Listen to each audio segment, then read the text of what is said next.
我救了一位蒙面将军，有了一夜情缘。从此，我命运的齿轮开始转动。快，抓住他！抓住他！别让他跑了！快！将军，你受伤了，有追兵在追你，快跟我走！人呢？人呢？在前面。走，让他跑了。走。这个破庙是我平时采药栖身的地方，很隐蔽，敌国士兵肯定发现不了。你先忍耐一下，我马上给你治伤。人呢？跑哪去了？人呢？跑哪去了？还在那边，快点追！追！快！追兵已经走了。将军，涂上我特制的药膏，很快就没事了。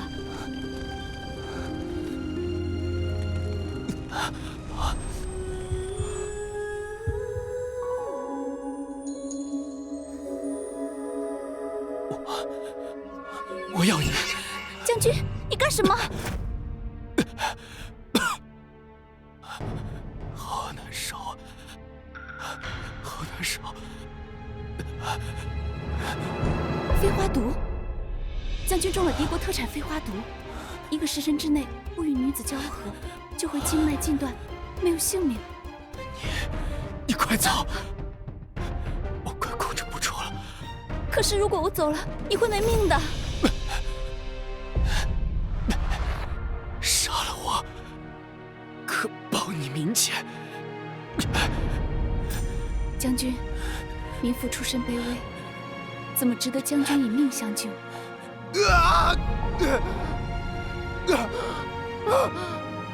将军，你肯舍身护我，我又岂能眼睁睁看你殒命？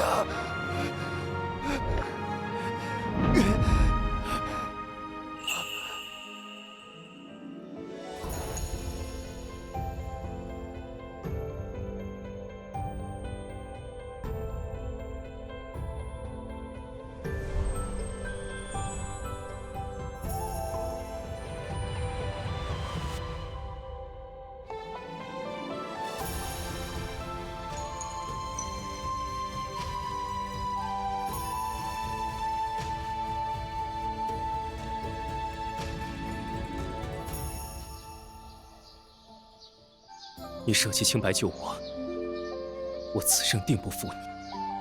待我攻破敌国之日，就是你我成亲之时。皇天为证，短剑为凭。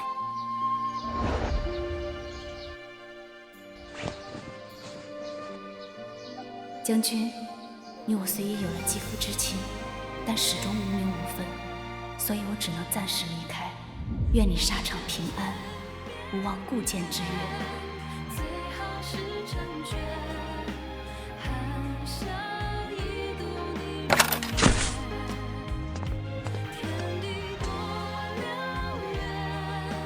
别走，别走，你别走！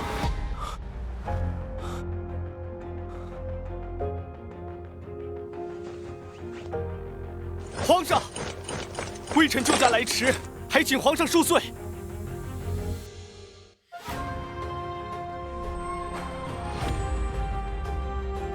林护卫，有一位女医，肩部有蝴蝶胎记，你一定要替朕找到她。女医？她救了朕，朕给她贴身短剑，你要找到她，朕要立她为后。那夜之后，我便身怀有孕，兄嫂丝毫不念骨肉之情，将我赶出了家门。他们两人更是对我避之不及。现在恰逢寒冬腊月，我的孩子就要出生了，无依无靠的我，难道注定难逃此劫？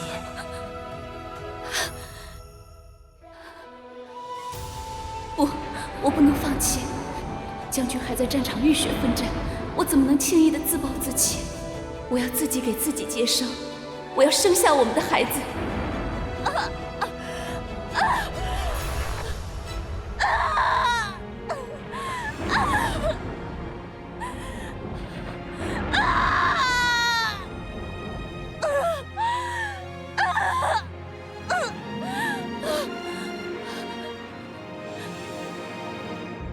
纵然艰险，我也要试一试。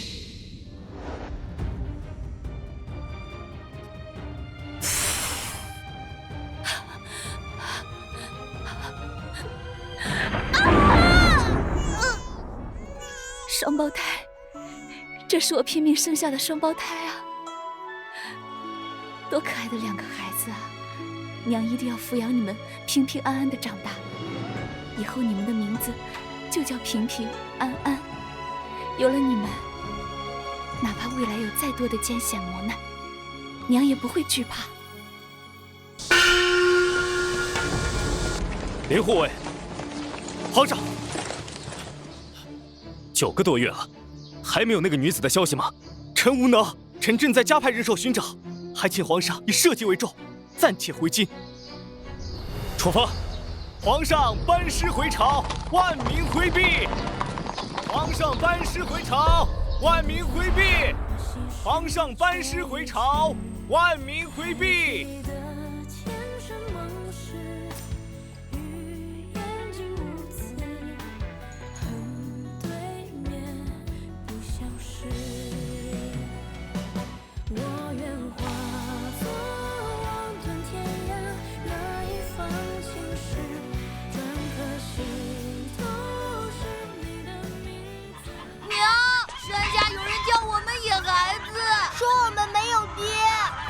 平平安安乖，别听他们胡说。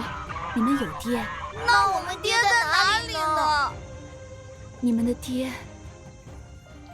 7年了，将军始终没来找我，不知他是捐去疆场，还是已经把我忘了。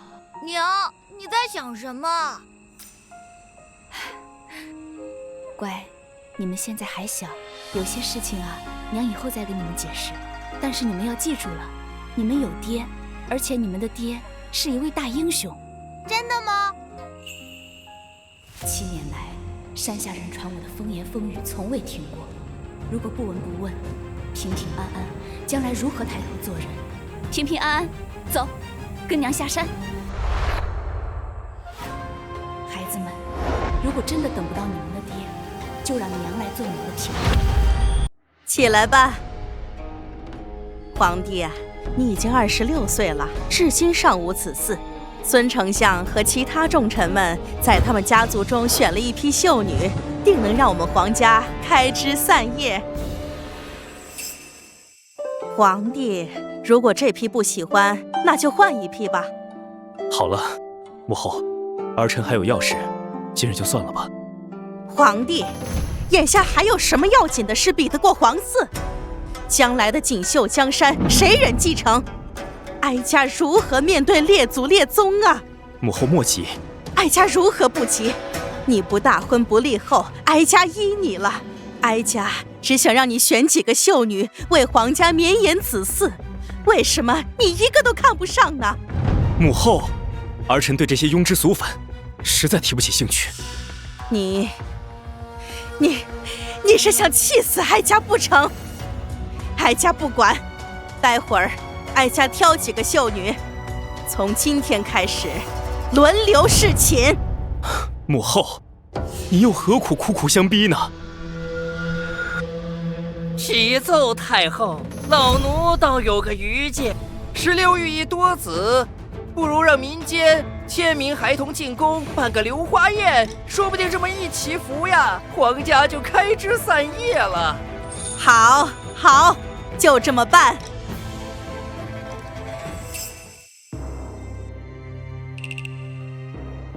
皇上，你在想什么？你倒是表个态呀！皇上，皇上啊，一切谨遵母后懿旨。不知朕的心上人，此时正在何处？狗子，谁让你骂平平安安是野孩子的？他们可是你弟弟。野孩子，野孩子就是野孩子。你这话跟谁学的？野孩子，野孩子来了！不许胡说！狗子乖，听姑姑的话，可不能再跟着别人一起骂平平安安了。平平安安是姑姑的孩子，就是你表弟，你骂他们就等于是骂自己。姑姑，梁思雨，你敢打我儿子！大家快来看呐！梁思雨下山打人了！怎么了？嫂子，乡亲们，我没有打狗子，我就是告诉他们不许再骂我孩子了。骂你，活该！谁让你7年前不知廉耻，生下2个野孩子的？大哥，你说这话还有良心吗？7年前，要不是你和嫂子逼着我半夜上山采药给狗子治病，我又怎么会……呸！我们让你上山采药，可没让你勾引男人。乡亲们呐，他梁思雨生来就是个灾星，哼，后来又败坏门风，勾引男人，生了2个孩子，现在又来打我们家狗子，大家说该怎么办呢？建筑楼！建筑楼！建筑楼！建筑楼！建筑楼！建筑楼！建筑楼！建筑楼！建筑楼！别打我孩子！建筑楼！杨公公，麻烦您老督促我们梁家村选几个孩子参加流花宴。走开！建筑楼！建筑楼！建筑楼！这俩孩子怎么那么像小时候的皇上啊？杨德禄，走开！难道他们是流落民间的皇子？走开！走开！住手！不许伤害这俩孩子！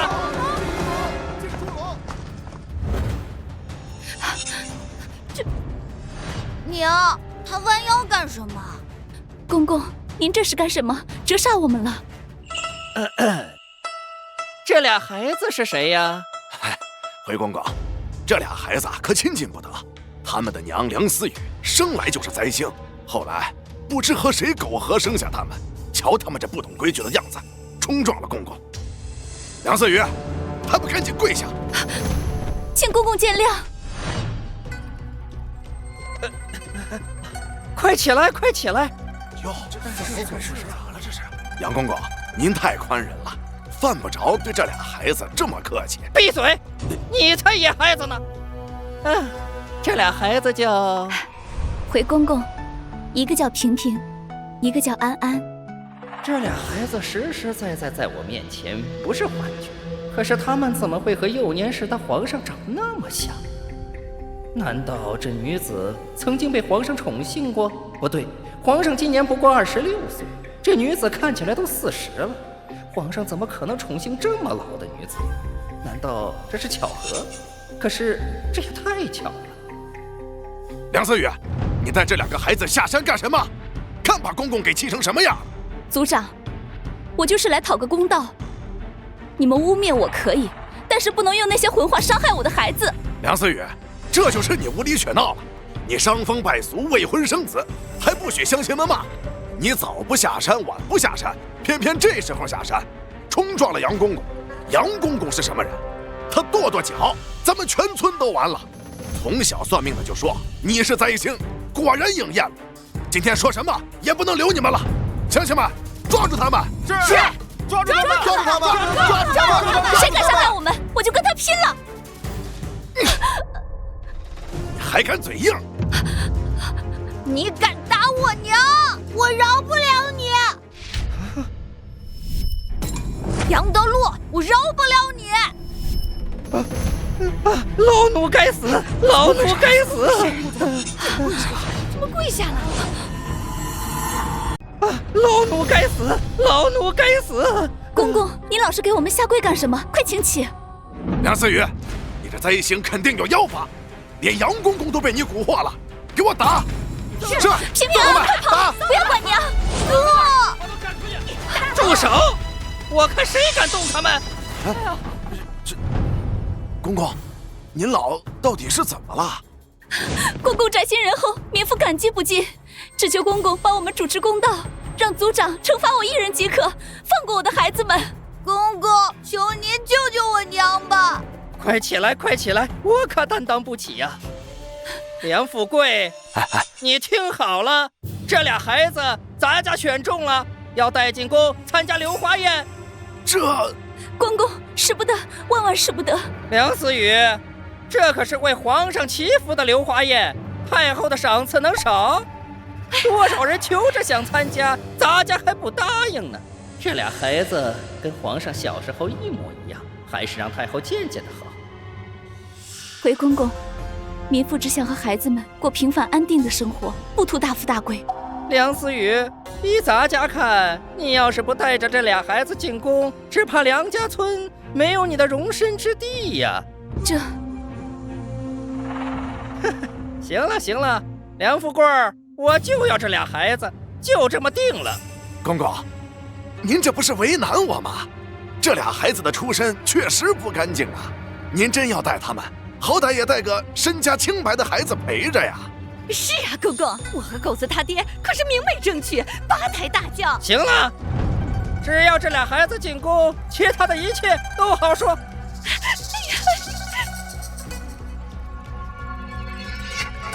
林护卫，整整7年，为什么连一个女子都找不到？皇上息怒，臣担心，恐怕那女子只是皇上梦中所见，并非。胡言乱语！她明明是一个真真切切的女子。可是您说，那女子1会医术，2有胎记，3有短剑。臣几乎把全国适龄女子都排查了个遍，没有符合这3个条件的。谁让你知道适龄女子的？年龄大一些，哪怕40岁左右的也要去查。年龄大，那应该不会得到皇上的宠幸啊。林护卫，朕只说一次，仔细排查，一个都不许漏。遵旨。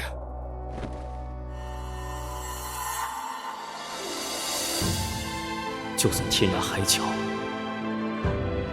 朕也要找到你。皇上驾到！吾皇万岁万岁万万岁！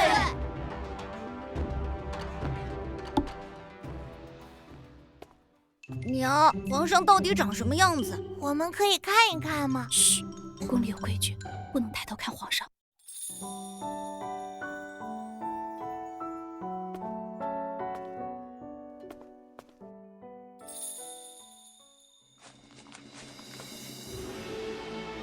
好了，皇上只是上朝路过，柳花宴明日正式开始，你们都先下去吧。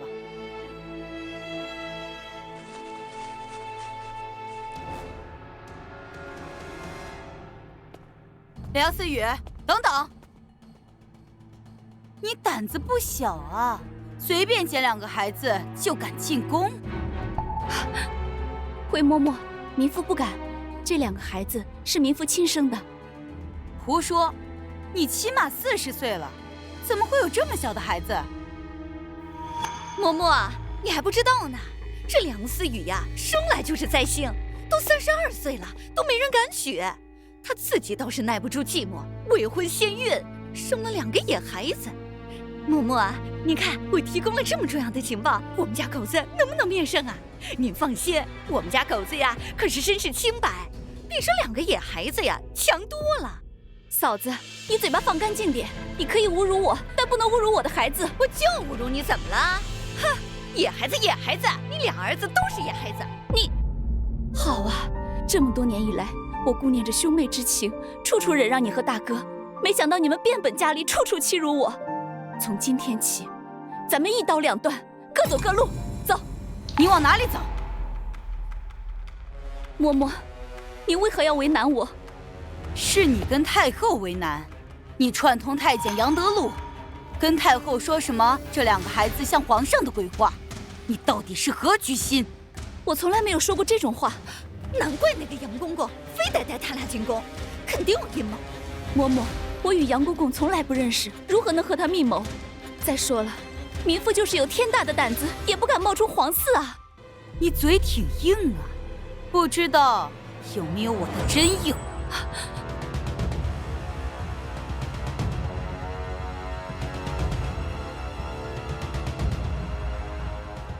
不要碰我娘！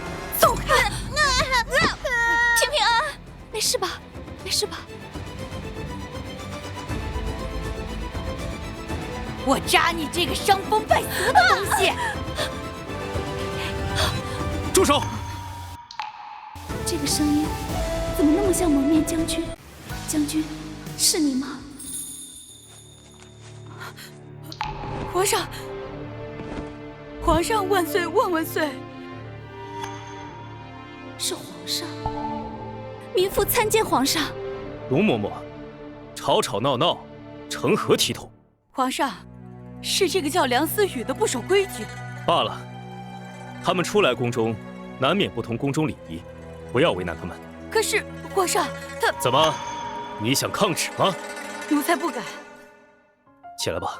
谢皇上，快来，娘看看，受伤了是吧？疼不疼啊？奇怪，朕看到他们受伤，为什么心会痛？样子，这也颇敢言说。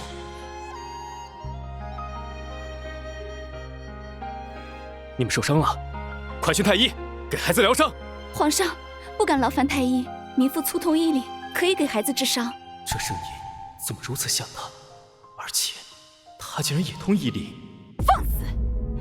皇上给你宣太医，你竟敢不谢恩，还吹嘘自己懂医。住口！那女子，你先给孩子疗伤，试试吧。是。你们俩忍耐一下，敷上娘特制的草药，很快就没事了啊。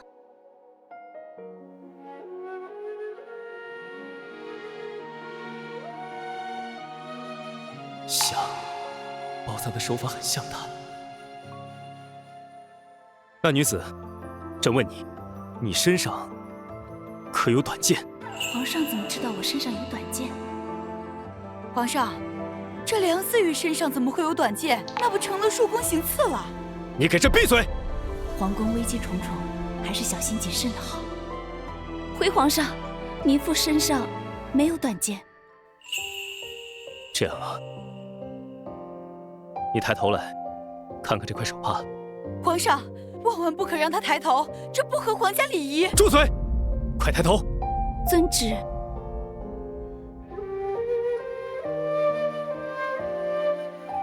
皇上，大事不好了！何事？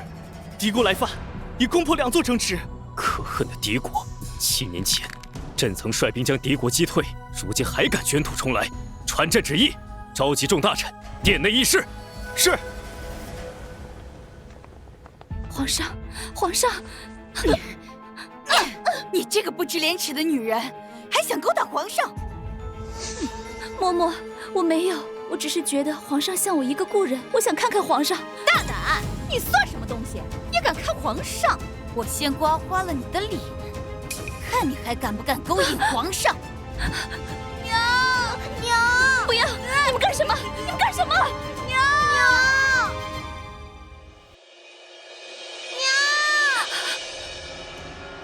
娘，周嬷嬷，你仗势欺人，滥用私刑，你就不怕遭报应吗？报应？老身可是伺候了太后40多年的家生奴才，除了太后，谁敢动老身？容嬷嬷，我和孩子来这里，是为了给皇上和太后祈福。你如果刺伤了我，太后也不会饶了你。嬷嬷啊，他梁思雨能不能见到太后，还不是你一句话的事儿。梁思雨，那我就先毁了你的脸，再把你赶出宫外杖毙，保证人不知鬼不觉。住手！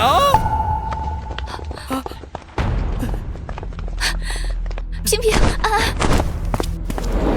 多谢杨公公。杨德禄，你少管闲事。哼，咱家不管闲事，咱家只传太后懿旨。梁思雨，太后要召见所有参加流花宴的孩子和妇女们，你们娘仨还在这磨蹭什么呢？民妇知错，嫔嫔安安，快走。嬷嬷，就这么算了？哼，他们以为见到太后，老身就没办法收拾他们了吗？太后，你可要为奴婢做主啊！有个叫梁思雨的，他辱骂奴才，是狐狸。梁思雨可有此事？回太后，民妇并没有辱骂容嬷嬷。你说老身狐假虎威，还敢说不是骂我是狐狸？梁思雨，这是真的吗？太后，事出有因，是容嬷嬷滥用私刑在先。住口！太后，是他先打奴婢，奴婢才小小的惩罚他的。梁思雨，你一个小小的民妇，竟敢殴打宫里的人，简直是无法无天！来人！且慢，太后，老奴说的2个很像皇上的孩子，他们的母亲就是梁思雨呀。太后，杨德禄根本就是胡说，这2个孩子和皇上根本不像。胡说，明明很像。哀家也不觉得这俩孩子像皇帝小时候，但是皇上小时候你也没见过几次呀。你嘟囔什么呢？老奴。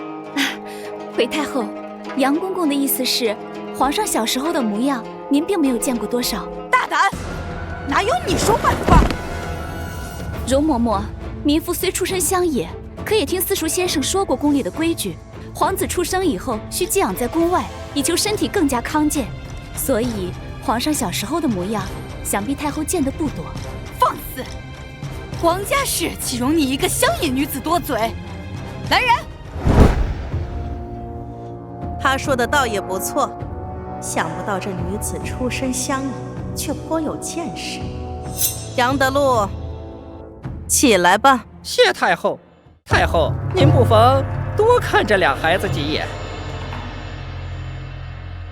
这俩孩子，哀家看着倒是越看越喜欢，留在宫里为皇帝祈福吧。谢太后。太后，万万不可呀！这个女子天生是灾星，而且她还不守妇道。这两个孩子是她和野男人未婚先孕而生，如果留下他们，可是有损皇家声誉啊！竟有此事！杨德禄，你是怎么办事的？太后，您可不能听容嬷嬷乱说呀！太后，奴婢不是乱说，奴婢有人证。宣。民妇王喜花叩见太后。王喜花，哀家问你，梁思雨天生灾星，不守妇道，可有此事？千真万确啊，太后。民妇是梁思雨的嫂子，我可以作证。她天生灾星，无人敢娶。后来又跟来路不明的人乌梅苟合，生下俩野孩子。民妇有下情回禀太后，7年前民妇上山采药，遇到一位将军中了敌国的飞花毒，若不与女子交合，就会性命不保，所以民妇才舍身相救。胡言乱语！来呀，把这母子3人拉下去杖毙！娘，我怕。太后，太后，你如此处置我们，只怕会被天下人耻笑啊！太后，大胆梁思雨，竟敢咒骂太后！王喜花，轮不到你这个忘恩负义的人来教训我。你说什么？我说的有错吗？当年你的儿子狗子生病，是不是我上山采药救的他？你非但不知恩图报，反而变本加厉地针对我，你不是忘恩负义是什么？好你个荡妇，你竟敢让我打你！大胆！哪里轮得到你在这儿滥用私刑？平平安安。梁思雨，你倒要说说，哀家要杖毙你们，如何违背律法？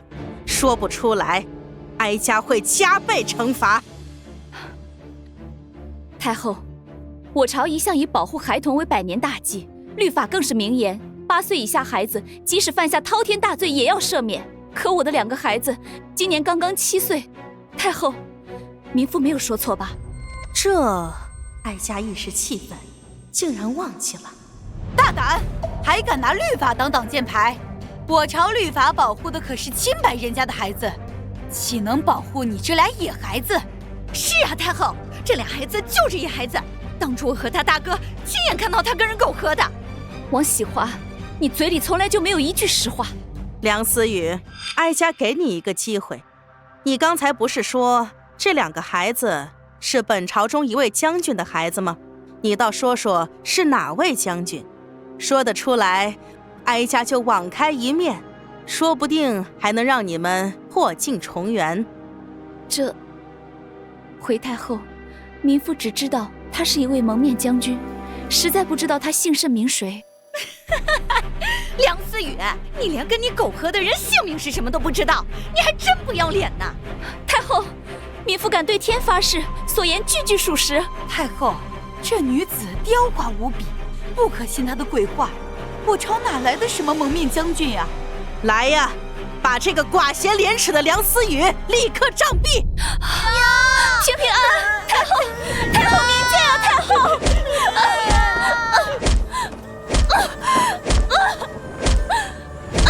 慢着！太后，我朝确实有一人喜欢蒙面打仗。谁呀？哀家怎么不知道啊？是皇上。皇上，闭嘴！还敢提皇上？太后，刚刚这梁思雨还企图勾引皇上呢。梁思雨果然风流成性，立刻杖毙！住手！皇上驾到！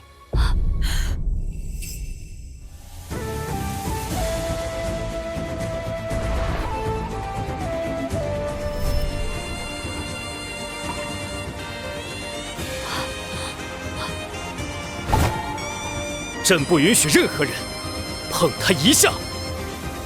皇上真的是蒙面将军，难怪他这么多年都找不到我们母子。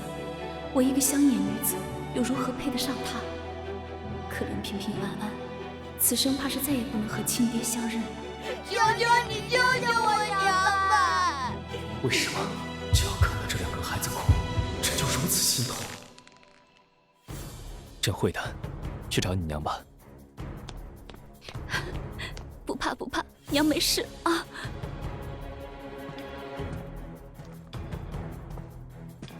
都起来吧。母后，还请母后饶了他们母子三人吧。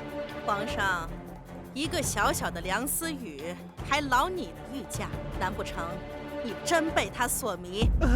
太后，闭嘴！此事都是因你而起，待会儿我再找你算账。母后，儿臣今日才见过他们，何谈被他们所迷？而且，不知是何缘故，儿臣只要见到他们受苦，内心便会心痛不止。皇帝，只有见到至亲至爱的人受苦才会心痛。刚才你不是说第一次见他们吗？至亲至爱，难道皇上和我们是至亲至爱？蒙面将军就是皇上。母后，毕竟他们母子三人是为儿臣求子祈福而来，还请母后饶了他们吧。祈福？不守妇道的人还给皇家祈福，哀家今日非杖毙他们不可。太后，今日是皇上的祈福宴，您杖毙我们不要紧，只怕会冲撞了皇家的喜宴，请太后三思。太后，如果留这个女人在世，只怕才会冲撞了皇家喜庆，辱没了皇家名声啊！放肆！毒嬷嬷，你心肠歹毒，搬弄是非，我看该杖毙的人是你吧。皇上饶命！皇帝，你越来越胡闹了。哀家给你选了那么多秀女，你眼皮都不抬一下，现在居然为了这么一个不堪的女子，和哀家打擂台。母后，儿臣心中此生只对一位女子心动，对其他秀女根本提不起兴致。这皇后之位，也是为那女子所留。不知道是哪位女子，让皇上如此痴情。那你如果要永远找不到那位女子呢？那就永远不开枝散叶了吗？你让哀家如何去面对先帝和列祖列宗啊？若列祖列宗真的在天有灵，也不会让咱们去为难一对母子，还请母后开恩。多谢太后。太后，你可不能就这么放过他们呀！太后，就这么饶了他们，你母仪天下的威严何在？梁思雨，你死罪可免，活罪难逃。来呀，给我痛打20大板！是。容嬷嬷，你三番两次的针对我，如果你再伤害我的孩子，我不会放过你的。还敢嘴硬？好，那我就先收拾你这两个野孩子！我跟你拼了！不要动我的孩子！不要动我的孩子！不要动我的孩子！不要动我娘！不要！造反了！造反了！梁思雨邪剑上殿，意图行刺，把他抓起来！是。且慢！蝴蝶印记，短刀，是朕的短刀。梁思雨，是你，你是朕朝思夜想之人。你敢动她？放肆！她是朕的女人。皇上，民妇出身卑微，不敢蒙皇上厚爱。思雨，是我。7年前你在破庙所救之人，正是朕。除王喜花之外，其余闲杂人员暂且退下。皇帝，你真是糊涂了。这女子品行不端，还欲图行刺，你反而还要和她认亲。母后，千真万确，7年前儿臣确实宠幸了思雨。梁思雨，哀家问你，你的男人是皇上吗？回太后，7年前与糜父在一起的是一位蒙面将军，糜父没有看清他的面貌，所以不敢确认。皇帝，你听听。太后，老奴从小伺候皇上，皇上不管是练武还是带兵，都喜欢蒙面。皇上，公公说的是真的吗？你真的是蒙面将军吗？林护卫，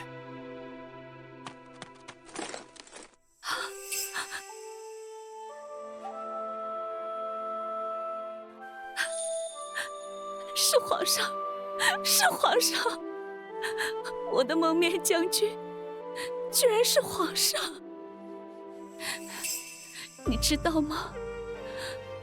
为了你的一句承诺，我冒着生命危险生下了2个孩子，我就期盼着有一天能和你相逢。这7年来，我不畏寒暑，不顾冷嘲与热讽，我好好的教育这2个孩子。我等了7年，盼了7年，连我自己都绝望了。我以为我这辈子都见不到我的蒙面将军了，可是没想到，我今天在这儿遇见你了。更让我没想到的是，我的蒙面将军居然是95之尊。思雨，是朕不好，但这7年来，朕一直没有放弃去寻找你。7年了，这手把朕一直带在身边。这7年，朕没有宠幸过任何秀女，更没有大婚，朕没有一时一刻不牵挂着你。皇上，思雨，你受苦了，朕要补偿你们。有皇上这句话，糜父受的所有辛酸与委屈都值得了。不可能，不可能！皇帝怎么会对一个40岁的老女人念念不忘呢？太后，此事非同小可，不能轻信呀！如何不能信？朕和思雨都已经确认无疑，还有什么错？太后，仅凭一副面具、一把短剑认亲，这如何让天下人信服？万一是皇上认错了人，而梁思雨又故意攀扯皇上呢？住口！容嬷嬷言之有理，此事还需要细细查访。林护卫，太后莫急，臣一定查个水落石出。太后，如果皇上和梁思雨是真的，您就有了一对双胞胎孙子呀！不错，这2个孩子倒是真可爱呀。太后，太后，万万不可相认呐！太后，老臣恳请立刻杖毙梁思雨。臣等附议。丞相，糜父只不过一介草民，别说是没有过错，就算是有过错需要严惩，也不值得惊动您一国之宰辅，带着满朝重臣来请旨啊！住口！这哪有你说话的份儿？皇上，太后，根据礼法，野孩子参加柳花宴只会冲撞喜事，只怕皇上到时候会有绝嗣之忧啊！丞相，我的孩子不是野孩子，是皇上的血脉。现在这件事还没有定论，你的孩子就只能是野孩子。放肆！此乃朕的家事，你们无权干涉。皇上难道忘了“天子无家事”这句古训吗？更何况这是皇上子嗣的问题，更是千秋万代的大事，所以臣才敢直言进谏。太后，如果纵容这件事，造成皇室断了血脉，我朝的锦绣山河将后继无人呐！真有这种事儿？哀家怎么从来没听说过？太后，丞相说的是真的，在我们老家，人人都知道这礼法。王喜花，你简直信口雌黄！我们老家何时有过这样的礼法？呸！你懂什么？给朕闭嘴！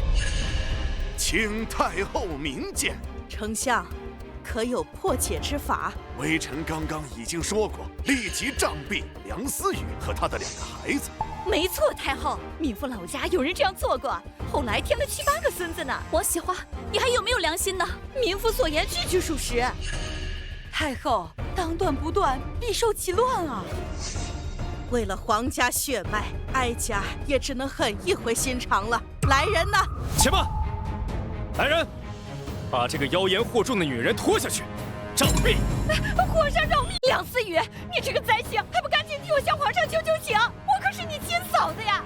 你眼睁睁看着我受苦，你还有没有良心？王喜花，都到这个地步了，你竟然还这么恶毒！立刻杖毙！住手！皇帝，现在不是你感情用事的时候，尤其是关乎到皇家的血脉，哀家绝不会由着你的性子胡来。母后，不要说了，哀家已经决定了，梁思雨母子3人绝不能留。太后，民妇并没有犯错，您这样做有失公允呢。太后，娘，住手！皇上，请立刻杖毙梁思雨，否则臣等将集体辞官。臣等附议。你们这是逼宫！皇上，思雨只不过是一介村妇，不值得您为了我和大臣们大动干戈。您这么做，如何面对天下的悠悠众口？思雨，皇上，今日能和你重逢，思雨死而无憾。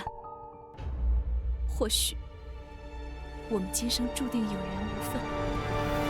倘若我今天难逃此劫，求皇上照顾好我的2个孩子。娘，哼，梁思雨，你别演戏了，你什么身份？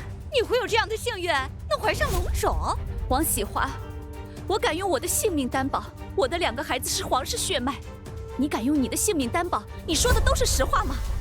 这个，太后，民妇愿意自行了断，只求太后明察秋毫，给我的2个孩子一个清白的身份。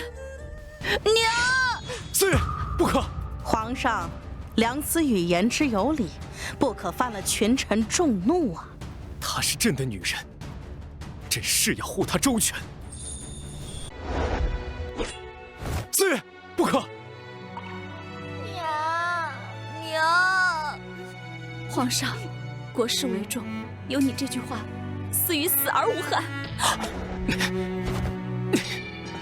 思雨，朕如果连自己心爱的女人都护不住，枉为一国之君。你到底想干什么？她只是一个40岁的老女人了。母后，在儿臣心中，思雨就是这世上最美、最好的女人。皇上，不要说了。就算今日朕不当这个皇帝，也不允许你们伤害思雨。皇上，您是一国之君，可千万不可说这样的话。好了好了，皇帝，今天确实是大喜之日，伤人性命确实不合时宜。这样好了，将梁思雨母子3人流放3000里，永世不得回京。太后，3000里之外都是苦寒之地，2个孩子怎么受得了？求您流放我1人即可，放过您的2个孙子吧。来人，立刻拿下梁思雨！住手！母后，此等子虚乌有的礼法，不可轻信啊！皇帝，事关皇家血脉，哀家不能不小心谨慎呐。太后，民妇愿意领一切罪责，求您放过2个孩子。快拿下梁思雨！我看谁敢！皇帝，如果你要再这样胡闹，我们皇家可就真的要断子绝孙了。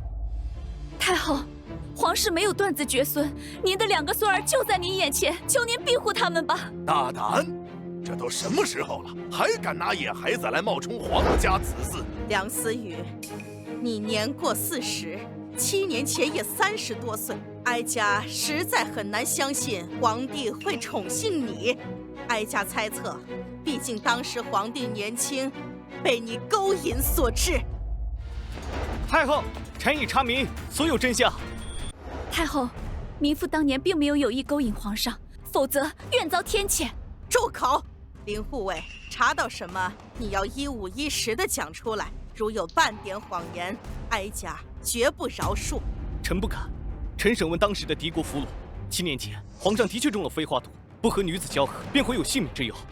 臣也查明，当时皇上遇险的山确实是梁家村的后山，而皇上遇险的那天夜里，方圆几十里上山的人，有且只有梁思雨一人，而且村里只有梁思雨的肩膀上才有皇上说的蝶形印记，何况梁思雨身上还有皇上的御赐短剑。太后，林护卫所言，句句属实。母后，儿臣也可作证。娘，皇上真的是我们的爹吗？是个大英雄。是啊，平平安安，皇上就是你们的爹。想当年，他年纪轻轻就带领兵马打败了敌军，当然是大英雄了。皇儿啊，这个梁思雨比你大了10几岁，你怎么单单对他念念不忘呢？母后，思雨乃是朕的救命恩人。皇上不可这么说，您洪福齐天，自然遇难成祥。坏了，如果梁思雨真的进了宫，还会有我的好果子吃吗？梁思雨进了宫，杨德禄就是头功一件，不行，绝对不能让他顺利进宫。梁思雨进宫，皇上就有了2个皇位的继承人，那么我多年的筹谋就会毁于一旦，我必须得想个办法。梁思雨，你大胆！你竟然以皇上的救命恩人自居，我看你当初不是刻意帮助皇上，而是故意接近皇家吧？你可真是居心叵测呀！请太后明鉴，容嬷嬷所言并无道理。民妇当初救皇上，纯粹是不想看着我朝将军命丧敌军之手。况且，民妇当初并不知道蒙面将军就是皇上，谈何故意接近皇家？何来居心叵测？你，思雨头脑聪慧，言语敏捷，他朝如果为后，定会是朕的贤内助。先帝爷呀，您睁开眼睛好好看看吧，皇家的体统何在？皇家的颜面何在呀？孙丞相，有话不妨直说，何必阴阳怪气？太后，这女子跟皇上在野外苟合，实在是有损皇家体面。若天下女子皆是如此，您还如何母仪天下？依臣之见，请立刻对梁思雨施加严惩。孙典成，你大胆！丞相，该严加惩戒的恐怕是您。丞相，如果皇上真的惩罚于我，才是真的不顾皇家体面。大胆！你在胡言乱语什么？太后，如果皇上真的为了所谓的体面，不认自己的孩子，让皇室血脉外流，这是不忠不孝于先帝和您。皇上如果真的惩治于我，这是害自己的救命人，害自己的黎民百姓，这是让皇上陷入不仁不义之中。孙丞相，原来你想让朕背上一个不忠不孝、不仁不义的骂名啊！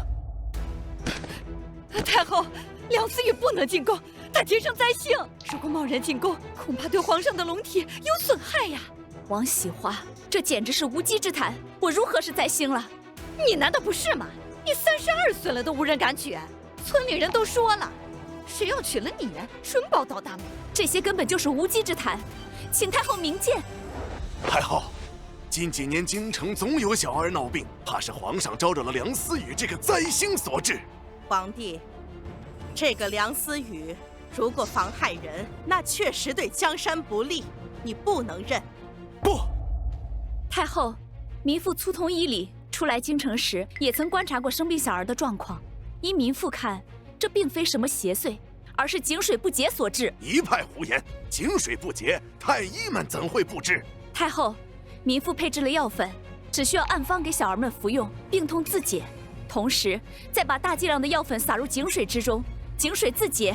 大胆！小儿们的病岂是你一个村姑可解？臣现在就按照梁思雨的方法去试一下。太后，万万不可呀！很多太医都治不了的病，怎么能交给一个村妇去治？如果真的出了什么差错，这该如何是好？这个还是不要试了吧。母后，不妨一试。如果有任何后果，儿臣愿意承担。皇上，您执意袒护这个灾星，老臣无话可说。可是这2个野孩子坚决不能进入皇家谱系。大胆！孙丞相，我的2个孩子都是皇室血脉，为何不能进入皇家谱系？大胆！你把皇家谱系当做什么了？当做你家买菜的烂账本了吗？太后，皇上目前并无子嗣，如果把这2个野孩子寄入皇家谱系，那么这2人将来必有1人会继承大统。这江山可是先帝爷带着老夫一同拼杀出来的，如果将他拱手让于这种无名无姓的野孩子，老臣们坚决不从，坚决不从。丞相，您是2朝老臣，德高望重，不过民妇还是劝您一句，谨言慎行，否则你就是犯了大不敬之罪。孙丞相，我劝您收回刚才说的话，否则就是藐视皇上和太后。妖妇，你在胡说些什么？平平和安安是皇上的孩子，你却一口一个野孩子，你将皇上置于何地？将太后置于何地？你如此藐视皇上和太后，这还不是大不敬吗？孙丞相，这下你作何解释？启禀太后，皇上，微臣并没有一点不敬之心，微臣只是什么？微臣只是怀疑这2个孩子的身世。皇上，即便你7年前确实宠幸过梁思雨，但是您真的能确定这2个孩子是您的血脉吗？孙丞相，你什么意思？没错，太后，梁思雨向来不守妇道，民妇多次见他与男人厮混，所以这才把他赶出门的。你颠倒是非，不怕将来被割舌头吗？我凭什么割舌头呀？我又没有随便拿2个野孩子冒充皇家血脉。太后，平平和安安的确是皇上的孩子，请太后明鉴。思雨，不必多言，朕相信你。多谢皇上信任。太后，兹事体大，可不能听信了一面之词，污染了皇家血脉呀！住口！谁再敢造谣生事，朕绝不轻饶。母后，还请您不要听信谣言，认下你2个孙儿吧。皇帝，哀家决定了，暂时不把这2个孩子列入皇家谱系。太后圣明。母后，哀家要的是亲孙子。太后，民妇迄今为止只有皇上一个男人，这2个孩子的确是皇家血脉。民妇相信太后英明睿智，绝对不会被浮云遮掩。好一个浮云遮掩！你是说老臣在进谗言吗？民妇可没有这么说。你这个刁妇总是巧言令色，看来今天不给你上大刑，你是不会说实话了。来人呐，给梁思雨上大刑！我看你说不说实话。不可！皇帝不可阻拦，这或许是一个办法。梁思雨，只要你承认这2个孩子是野孩子，老夫今天便可饶了你。你们尽管用刑，我是绝对不会污蔑自己的孩子的。思雨，娘，平平安安，记得娘怎么教你们的吗？大丈夫要威武不能屈，无论面对什么样的胁迫都不能服软，要坚持真理。娘虽然是女子，可是绝不当软骨头。我们明白了，要打就先打我吧，有我在，谁也不许欺负我娘。要打就先打我吧，有我在，就不允许任何人欺负我娘。住手！太后，我在这2个孩子身上，好像看到了皇帝小时候的样子。太后，您英明啊！老奴之前绝对没有看走眼，这2个孩子的确像小时候的皇上。难道哀家真的有孙子了？还是2个？太后明鉴，快跪下！快，叫皇祖母。太后，这2个野孩子绝对不能入皇家谱。臣等附议。丞相，你们反了！尔等是要造反不成？孙丞相，民妇就不明白了，您带着几位重臣3番2次的阻拦皇上和我们母子相认，究竟是何居心？皇上，这女子还没有得到册封，就敢如此对老臣无礼。像这样的女人，能教出什么样的孩子？如果她的孩子将来继承了大统，天下将会大乱，苍生就会倒悬之苦。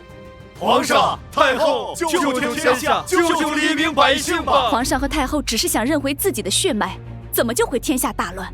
反倒是你们，为了让皇上和太后接受你们的建议，未免太过于夸大其词了。住口！你这妖妇无知无畏，还敢强词夺理！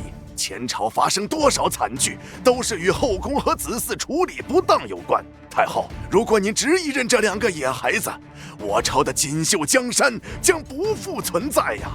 江山如果真的有恙，也只怕是因为你们这群道貌岸然、开口天下闭口苍生的人身上。丞相，你口口声声为了天下苍生，可是面对我们3个可怜的孤儿寡母，毫无半点同理之心，这就是你们的爱民之心吗？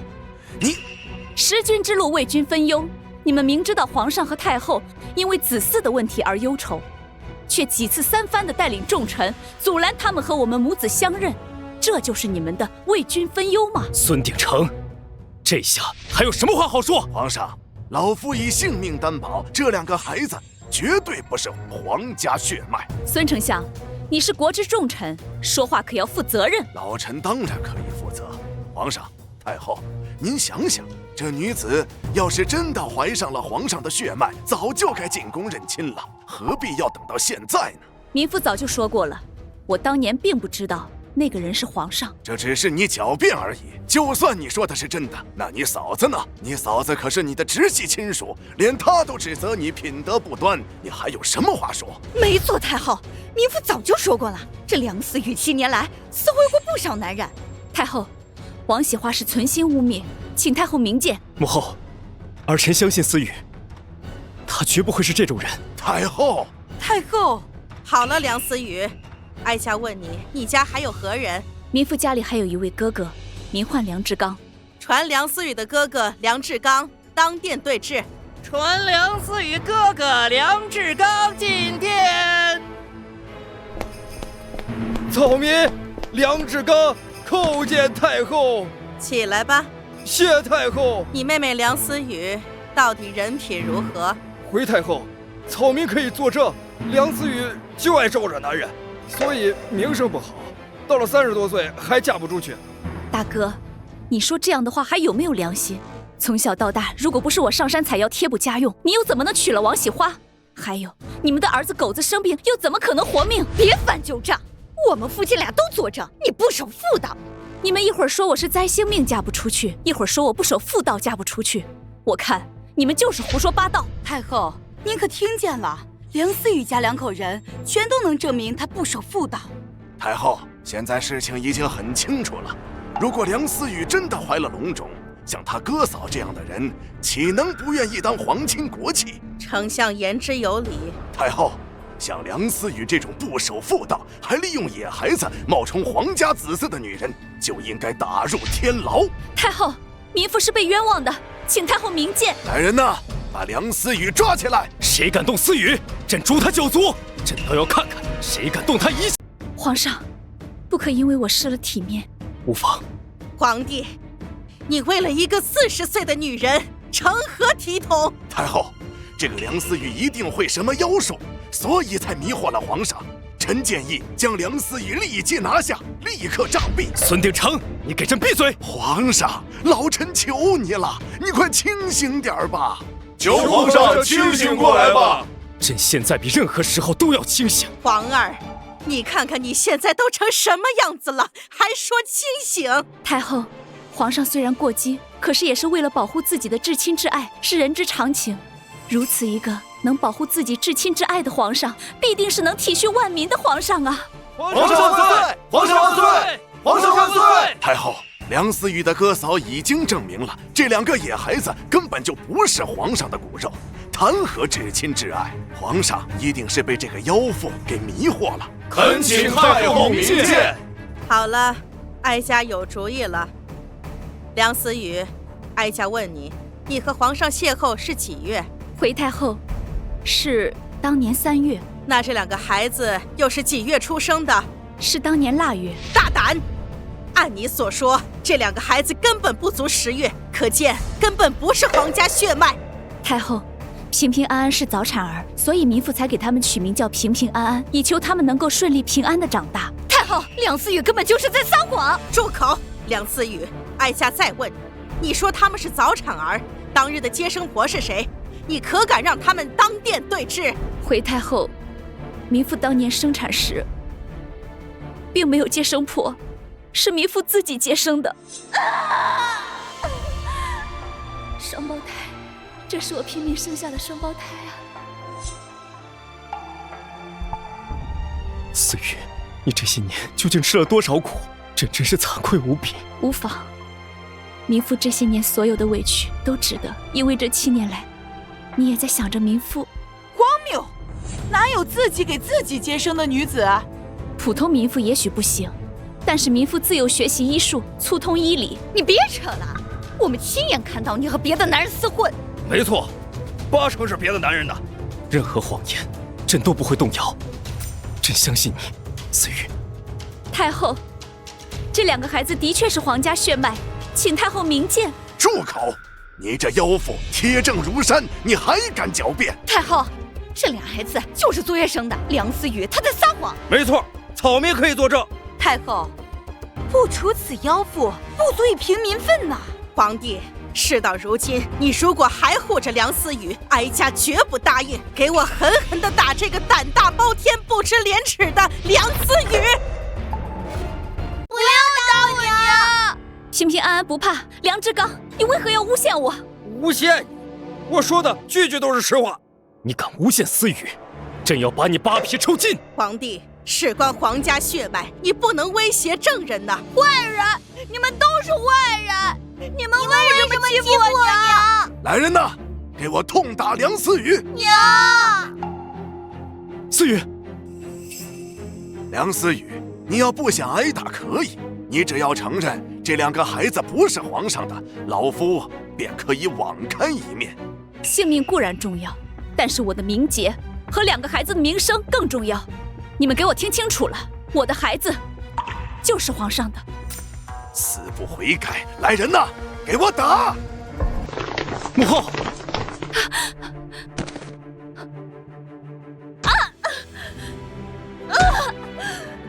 娘！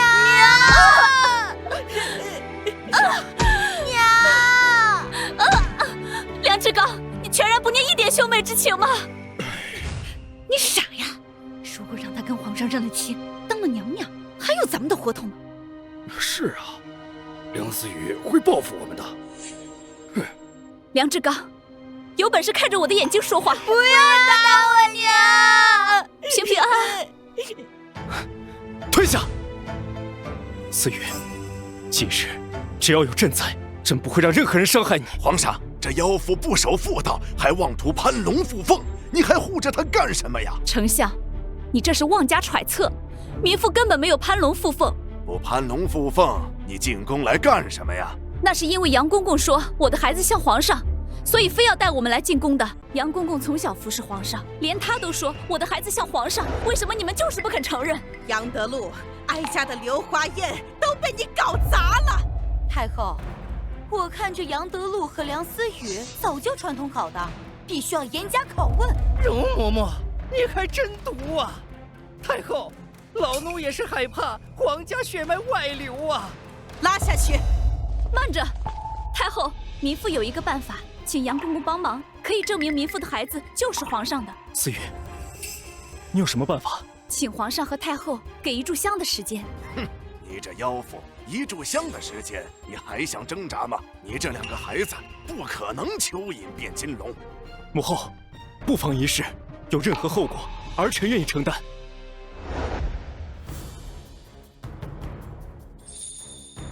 诺，2位小公子，快跟老奴走。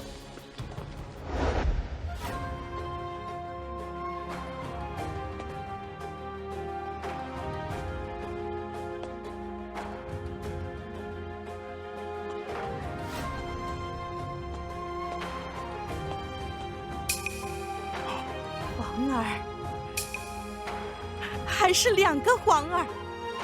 太子，老臣参见太子。娘，他们为什么要给我们下跪呀？还叫我们太子？因为你们穿上了皇上小时候的衣服，和皇上还是太子的时候一模一样。这是哀家的孙子呀，绝对不会错。这2套衣服是皇帝小的时候哀家缝给皇儿的。太后英明，这2件衣服是皇上当年7岁时正式拜见您所穿的。列祖列宗在上，我们皇家终于有后了。哀家的乖孙子，难怪哀家见到你们的时候就那么喜欢。娘，平平安安，太后就是你们亲奶奶，皇上就是你们的亲爹。不行，无论如何不能让这俩孩子认亲，否则我几十年的筹谋恐怕就全部付之东流了。太后，现在还是不能证明这两个孩子就是皇上的血脉。胡说！这两个孩子跟皇帝小时候一模一样，我看谁还在敢怀疑？你看这俩孩子脸上的痣都和皇帝一模一样。孙鼎成，现在证据确凿，你还嘴硬？皇上莫急，不妨听听丞相怎么说，免得让你背上不听大臣建议的骂名。皇上，难道现在有个人长得像先帝，您就与他认作兄弟，继而裂土封疆，和他平分天下吗？大胆！孙丞相，你我素不相识，我也没有得罪过你，你为何一而再再而三地为难我？孙丞相，你此番言论将朕和太后的清誉置于何处？朕可以广开言路，但绝不允许你诽谤朝廷。皇上，太后，老臣口不择言固然有错，可这关系到皇家的血脉呀，老臣一定要谨慎，马虎不得。马虎什么？哀家的眼神不会错，这两个孩子就是哀家的亲孙子。太后，这真怪不得老臣呐，这天下长得像的人实在是太多了。就是，这天底下呀，长得像又没有血缘关系的人可多了去了。我们村就有好几个。对，纯属巧合呀！王喜花，你真是张口就来。咱们村子哪有没有血缘关系长得一样的人呢？你给我找出来几个。太后，因为长得像，就让这两个孩子落入皇家谱系，实在是草率呀。太后，他梁思雨一向不守妇道，这俩孩子一定不是龙种。王喜花、梁志刚，你们俩真是无药可救。来人，将这几个胡言乱语之人，统统拉下去杖毙！不可，皇上、太后，这件事还没有查个水落石出，万万不可杖毙他们呀！皇上，无妨，不如听丞相的，暂且饶过他们，看他们还有什么招数。皇上、太后，如果现在突然跑出几个长得像皇上一样的孩子，您都要将他认作皇子吗？那天下岂不是有很多皇子？哀家想要自己的亲孙子，怎么就这么难呢？孙丞相，民妇到底要怎么做，你才相信我的两个孩子是皇上的孩子？这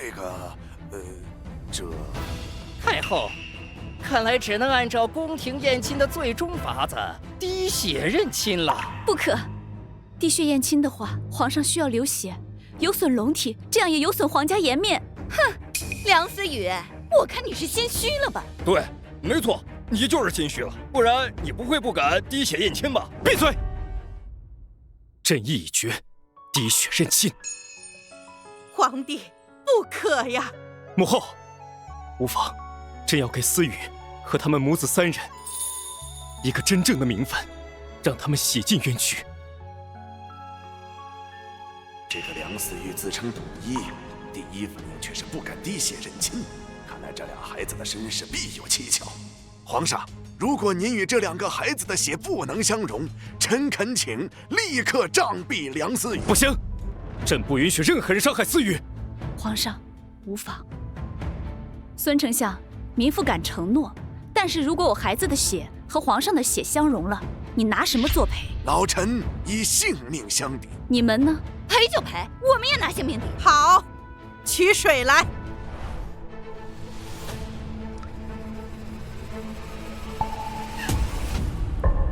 相容了，真的相容了。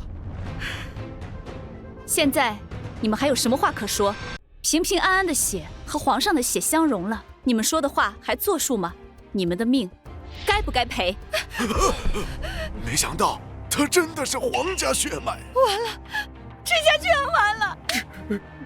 这些年净欺负妹妹，这下他饶不了我呀。思雨，这些年苦了你了。皇上能够信任我、惦念我，民妇所有的苦都值得。平平安安，现在爹和奶奶都找到了，你们应该怎么做呀？哀家的乖孙子，拜见祖母，拜见爹。哎，二位小殿下，应该叫皇祖母父皇。闭嘴！哀家的乖孙子想怎么叫哀家就怎么叫哀家。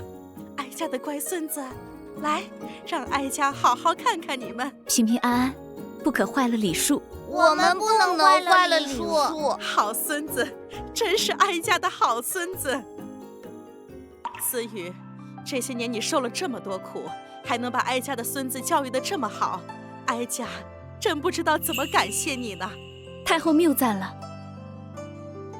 来人，将孙鼎成、梁氏夫妇一干人等拖出去杖毙。皇上，看在老臣追随先帝的份上，就饶了老臣吧。思雨啊，妹妹啊，你就饶了大哥吧。思雨，我们都是一家人，饶了我们吧！住口！你好意思说是我的亲人吗？好妹妹啊，我们可都是你的亲人呐。你忘了，这20年来你嫁不出去，都是哥哥照顾着你呀。你还好意思说照顾我？从小你借口我是灾星命，对我非打即骂。长大后，我更是要上山采药贴补家用，供你成亲。甚至我还要救你们的儿子，深夜冒险上山采药。我有了平平和安安之后，你们更是不顾念一点骨肉之情，在寒冬腊月把我赶出家门。如若不是我有一点医术，我和平平安安又怎能活到今天？你当时未婚先孕，我们也是背不住骂名才赶你出门的呀。是吗？那你们为何又说我到处偷男人呢？小雨啊，都是大哥猪油蒙了心了，害怕你当了娘娘之后报复我们的，你就饶了我们吧，我们可都是你的亲哥嫂啊！闭嘴！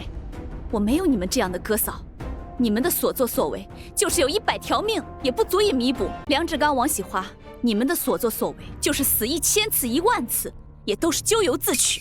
思雨，你就饶了我们吧，饶了我们吧！思雨，我替你们梁家生了狗子，开枝散叶了。思雨，你可不能害我呀！如果我要是死了，狗子就没娘了呀！对呀，你就看在你大侄子狗子的面子上，你就饶了我们吧。我们可都是他的亲生父母啊！你们好意思为人父母吗？狗子那么纯净善良的孩子，在你们的教唆下，年纪小小的就学会骂自己的表弟。我错了，我不是人，我错了，我不是人。好妹妹，饶了我们吧！你们能有今天，都是咎由自取。来人，把他们押下去。等一下，太后，我不是故意要陷害我小姑子的，是容嬷嬷指使我这么干的。闭嘴！你这刁妇，你自己害人，还想赔上我？反正我也活不了了，干脆把事实讲出来。太后，是他指使我陷害梁思雨。他说梁思雨勾结杨公公，冒充皇亲国戚。他又掩饰暗示我害梁思雨。哦，对了，他在走廊还用针扎思雨和小殿下呢。可有此事？回太后，容嬷嬷的确这样做过。哎呀，你这个毒妇，为了陷害咱家，连2个小殿下你都不放过呀！皇祖母，这个老太婆可坏了，应该用针扎她。如果不是容嬷嬷撑腰，奴婢绝对不敢陷害思雨啊！你这刁妇还敢胡说！哼，你才胡说呢！我扎死你！扎死你！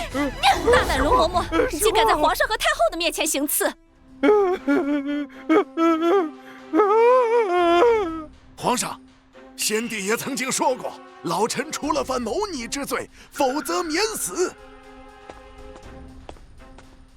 皇上、太后，丞相就是谋逆。林护卫，京城小儿现在如何？姑娘神药，小儿们现在已经无碍了。而且臣已查明，井水不竭就是丞相勾结敌国人，在井里下药，好毁坏我朝小儿身体，企图破坏我朝100年大计。孙丞相施的，所以太医院无人敢说不。哼，孙鼎成，朕一直奇怪，你为何一直阻挠朕认亲？原来你早已与敌国暗通款曲，此乃谋反叛国之大罪。来人！将这一干人等拉下去斩首示众。且慢，他们固然有罪，但是不可滥用刑罚。王喜华已经得到了应有的惩罚，其他人，民妇恳请把他们送到大理寺，按照5朝律法严格审讯，不可冤枉，也不可放过。老臣糊涂，皇上饶命啊！皇上饶命啊！带走。喜欢啊，喜欢。太后，皇上，民妇有一事相求。王喜花和梁志刚固然有罪，但他们的孩子是无辜的。民妇恳请皇上和太后开恩，将狗子平安地送回梁家村。思雨，你虽然出身乡野，却处事有勇有谋，还能牢记律法威严。太后谬赞了，思雨只不过是上山采药时，跟私塾先生略学过几个字而已。身处逆境，却时刻不忘提升自己，难得难得呀！你还给哀家添了2个孙子，还将他们教育得这么好，哀家真不知道怎么感谢你。那就请母后立思雨为后。什么？什么？立我为皇后？太后，皇上，民妇出身卑微，福少得薄，如果立我为皇后，只怕天下人不会信服啊！思雨，你是不愿意留在朕身边吗？不是，民妇愿此生都留在皇上身边，只愿皇上对民妇不离不弃。朕怎么会离弃你呢？朕为了找你，花了整整7年，历尽千辛万苦才找到你。朕再也不要离开你了。如此，民妇就心满意足了。民妇只愿此后跟皇上和孩子们朝夕相处，享受天伦之乐。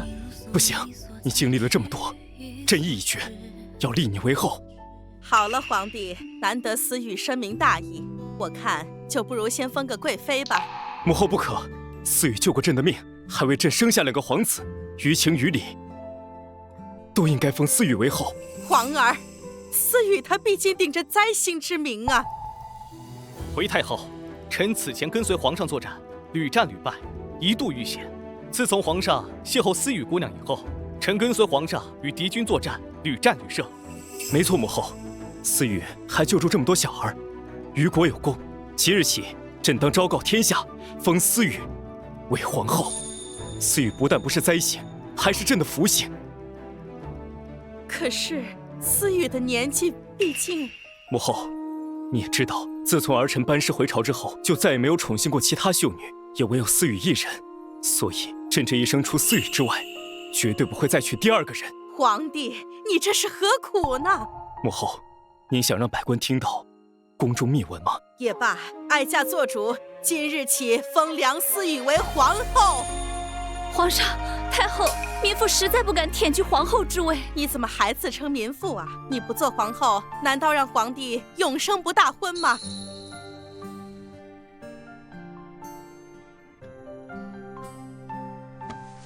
臣妾叩谢母后。儿臣多谢母后。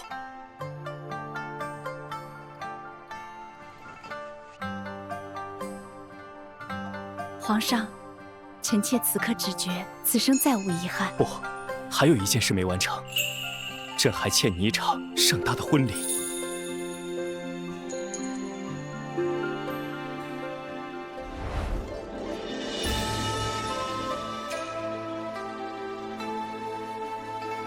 帝后对拜。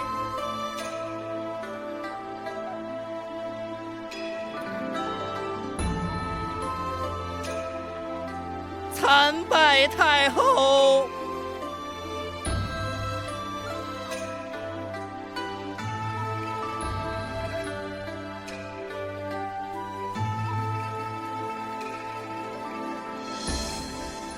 思雨，从今往后，朕愿永得一人心，白首不分离，与君两相依，终老不离弃。